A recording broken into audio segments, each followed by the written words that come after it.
अगर आप अपने खेत में सब्जी की फसल लगाना चाहते हैं और चाहते हैं कि आपको उत्पादन भी बढ़िया मिले, साथ ही अच्छे दाम भी मिले, तो इस जानकारी के लिए आप बिल्कुल सही वीडियो देख रहे हैं। अभी मैं आपको 5 ऐसी सब्जियां बताऊंगा जिनको लगाने के बाद आपको उत्पादन भी अच्छा मिलेगा और मंडी में भाव भी बढ़िया मिलेंगे। मैं आपको कुछ ऐसे तरीके बताऊंगा जो आप फॉलो करके अपने उत्पादन को नई ऊंचाइयों तक ले जा सकते हैं। तो चलिए शुरू करते हैं आज की वीडियो। और अभी तक अगर चैनल सब्सक्राइब नहीं किया है तो खेती कंसल्टेंट्स चैनल को सब्सक्राइब कर लीजिए और वीडियो को लाइक और दूसरे किसान भाइयों के साथ शेयर करना ना भूलिए। सब्जियां तो मैं आपको बहुत सारी बताऊंगा, बट सबसे पहले बात करते हैं मिर्च की फसल की। नवंबर के पहले हफ्ते में अगेती मिर्च की बुआई हो जाती है और अगर आपने अक्टूबर में नर्सरी लगाई थी तो आप नवंबर के पहले हफ्ते में ट्रांसप्लांटिंग कर दीजिए।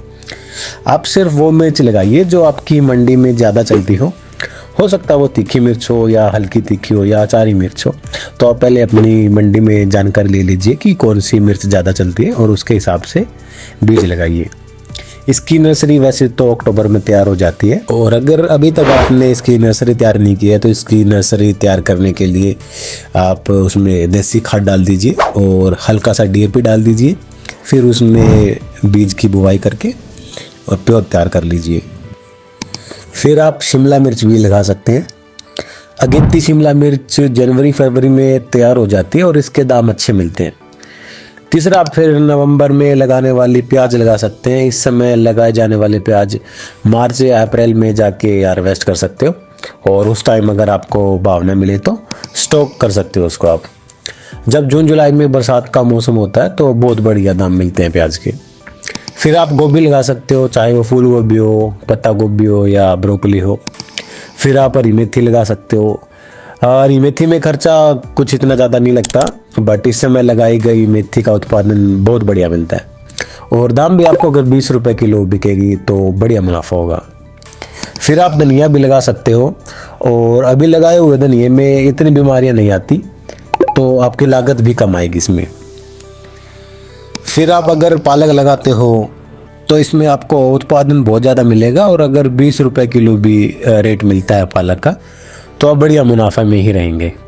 और पालक में लागत तो ना के बराबर ही है और ये 20-25 दिन में कटाई के लिए तैयार हो जाती है और 3-4 बार भी इसकी आप कटाई ले सकते हो। फिर आप मूली की खेती भी कर सकते हो। वैसे तो अब की बार मूली की फसल इतनी अच्छी नहीं हुई थी, काफ़ी किसानों को नुकसान हुआ था क्योंकि बारिश में मूली की फसल बर्बाद हो गई थी।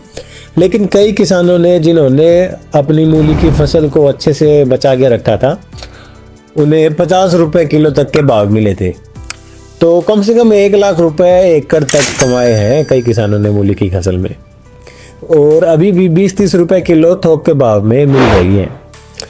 इस टाइम की लगी हुई मूली के दाम आपको 10 रुपये किलो भी मिलते हैं तो बढ़िया मुनाफा हो सकता है क्योंकि इस टाइम की लगी हुई मूली का उत्पादन बहुत तगड़ा होता है क्योंकि इस टाइम मूली में ज़्यादा बीमारियां नहीं आती और लागत कम ही आती है इसमें। फिर आप लगाइए चप्पन टिंडा। ये ऐसी फसल है जो आपको मुनाफा दे के ही जाएगी। बस एक बार देख लीजिए आपकी मंडी में बिक जाएगा या नहीं। अगर 20 रुपये किलो भी बिकता है तो लाखों रुपए पर एकड़ दे के जाएगा चप्पन टिंडा। चप्पन टिंडा अभी भी मंडी में बिक रहा है और आप बेशक देख लेना, इसके दाम 100 रुपये प्रति किलो तक अभी भी थोक के रेट में मिल रहे हैं। फिर आप मटर लगा लीजिए। अभी जैसे जैसे ठंड आती रहेगी वो मटर के उगने के लिए सही है और अभी लगाई हुई मटर उस समय तक हार्वेस्ट करने लायक होगी जिस टाइम इसके दाम 70-80 रुपये किलो मिल जाते हैं। वैसे तो अपने देश में सबसे बढ़िया मटर का बीज है एडवांटा GS10 जो सबसे जल्दी तैयार होता है और इसका दाना भी बढ़िया होता है। लेकिन आप वो ही बीज लगाएं जो आपकी एरिया में अच्छी पैदावार होती हो और आपकी मिट्टी में सही से ग्रो हो सके। मटर की खेती में बीमारी से बचने के लिए आप बुवाई से पहले सीड ट्रीटमेंट कर लीजिए और खेत में देसी खाद का इस्तेमाल करिए। इस बात का ध्यान रखें कि फसल में जल्दी सिंचाई ना करें, इसमें थोड़ा लेट ही सिंचाई की जाती है। जल्दी सिंचाई की हुई मटर में बीमारियां आने लगती है। और फिर आप आलू की खेती भी लगा सकते हैं। इसके उत्पादन उतना ही बढ़िया होगा जितनी बढ़िया आपके खेत की तैयारी होगी। कई किसान तो 500-500 बोरियां का उत्पादन निकाल लेते हैं आलू की फसल में। 25 रुपए किलो तो थोक में अभी भी बिक रहे हैं आलू। इसमें आप अच्छे से खेत की तैयारी करो और जो भी खाद डाल रहे हो, रासायनिक या फिर ऑर्गेनिक, अच्छे से डालना ताकि बढ़िया उत्पादन हो। फिर आप लहसुन की खेती करिए। इसका बीज अभी महंगा जरूर मिल रहा है, लेकिन इसका थोक का भाव आज भी 300-400 रुपए किलो मिल रहा है। 2.5 से 3 क्विंटल बीज लगेगा 1 एकड़ की बुवाई में। तो ध्यान रखिए कि इसमें बीज का खर्चा बहुत ज़्यादा आएगा, तो सोच समझ कर ही अपनी खेती कीजिए लहसुन की भी। इनके अलावा आप गाजर की खेती कर लीजिए। जिन्होंने अगेती गाजर लगाई थी उनकी गाजर चल रही होगी अभी मंडी में, तो सबसे बढ़िया दाम उनको मिल रहे होंगे, लेकिन उनका उत्पादन थोड़ा कम निकला होगा।